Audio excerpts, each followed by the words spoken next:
ഇന്ന് ലോക റേഡിയോ ദിനമാണ്. ഇപ്പോൾ 1946 ഫെബ്രുവരി 13 ഐക്യരാഷ്ട്രസഭ റേഡിയോ പ്രക്ഷേപണം ആരംഭിച്ചത്. 1923 ഇന്ത്യയിൽ ആദ്യമായി റേഡിയോ ശബ്ദിച്ചു തുടങ്ങിയത്.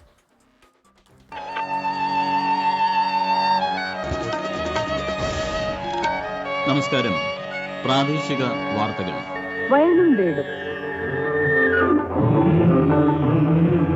ആകാശവാണി കൗതുക വാർത്തകൾ വായിക്കുന്നത് രാമചന്ദ്രൻ. മലയാളികൾക്ക് റേഡിയോ എന്നാൽ ഗൃഹാതുരമായ ഓർമ്മകളാണ്. ചൂട് ചായയ്ക്കൊപ്പം റേഡിയോ കേട്ട് ഒരു ദിവസം തുടങ്ങിയിരുന്ന കാലം. മുറിയുടെ ഒരു കോണിലുള്ള റേഡിയോയ്ക്ക് മുന്നിൽ കൗതുകത്തോടെ ഇരുന്ന് വാർത്തകളും പാട്ടുകളും കേട്ടിരുന്ന മനോഹരമായ കാലത്തിന്റെ ഓർമ്മകൾ.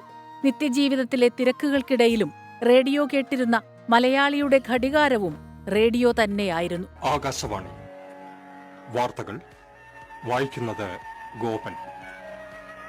പ്രധാനമന്ത്രി ശ്രീമതി ഇന്ദിരാഗാന്ധി നിര്യാതയായ വിവരം ഞങ്ങൾ വ്യസനസമേതം അറിയിക്കുന്നു. നമ്പർ 1 സഫ്ദർജംഗ് റോഡിലെ തന്റെ ഔദ്യോഗിക വസതിയിൽ സ്വന്തം അംഗരക്ഷകരിലൊരാളുടെ വെടിയേൽക്കുകയായിരുന്നു. റേഡിയോ ക്ലബ് ഓഫ് ബോംബെ എന്ന കൂട്ടായ്മയാണ് ഇന്ത്യയിൽ ശ്രവ്യമാധ്യമത്തിന്റെ അനുഭവം ആദ്യം ജനങ്ങളിലേക്ക് എത്തിച്ചത്. പിന്നീടത് ഓൾ ഇന്ത്യ റേഡിയോ ആയി മാറി. ഒരു ദശാബ്ദത്തിന് ശേഷമാണ് അന്നത്തെ തിരുവിതാംകൂർ രാജ്യത്തിന്റെ തലസ്ഥാനമായ തിരുവനന്തപുരത്ത് റേഡിയോ സ്റ്റേഷൻ ആരംഭിക്കാൻ അനുമതി ലഭിച്ചത്.